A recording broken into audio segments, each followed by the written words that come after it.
Aqui nós temos as soluções, né, a parte 3, as dispersões grosseiras, alguns exemplos que eu preparei para vocês aqui, né, um sistema formado então por óleo e água, né, a gente pode observar que são duas fases, a olho nu, isso é a dispersão grosseira. Aqui nós temos o gelo, são pedras de gelo, e aqui nós temos a água na fase líquida. Então é um sistema em equilíbrio de duas fases, gelo e água. Aqui nós temos um outro sistema também classificado como uma dispersão grosseira, areia e água. E aqui nós temos um exemplo muito típico para vestibular, que é um sistema formado por 3 fases, que é o granito. O granito, pessoal, ele é formado por 3 fases. Esses pontinhos pretos que nós temos aqui no granito, ele é chamado de mica.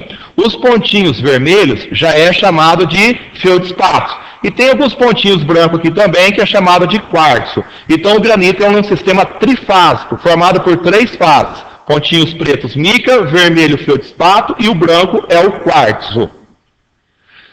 E nós temos os coeficientes de solubilidade. O coeficiente de solubilidade nada mais é do que a máxima quantidade de um soluto que nós conseguimos dissolver em uma quantidade padrão de solvente. Geralmente o solvente que nós usamos é a água. E o importante é isso a uma dada temperatura. Por quê? Você mudou a temperatura, você muda a máxima quantidade que você consegue dissolver. Alguns componentes para mais, outros componentes para menos. Vamos dar uma olhada, por exemplo, na solubilidade da sacarose em 100 gramas de água em diferentes temperaturas. Então nós podemos observar aqui que o sistema ele é crescente. Quanto maior a temperatura, maior a quantidade que nós conseguimos dissolver de sacarose, ou seja, açúcar em água. Soluto gasoso.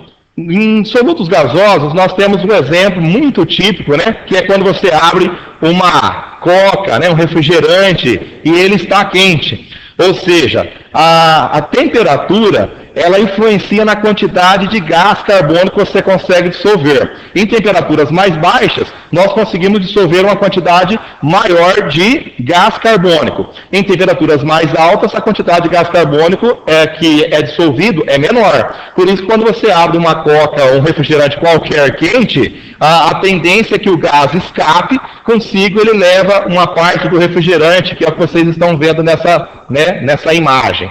Aqui eu coloquei o exemplo que está falando, né, sobre pressão de 1 atmosfera, que é a pressão ao nível do mar. A solubilidade do CO2 em água pura a 20 graus Celsius é de apenas 0,86 litros por litro de água. Se a temperatura for de 0 graus Celsius, a solubilidade ela praticamente dobra, passa para 1,7 litro do gás carbônico por litro de água. Além da temperatura, outro fator que influencia na solubilidade de um soluto em um solvente é a pressão.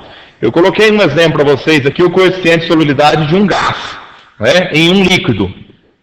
Por exemplo, sob pressão de 1 atmosfera, a gente consegue dissolver 27 gramas de acetileno, que é um gás utilizado nos maçaricos, isso para 1 litro de acetona.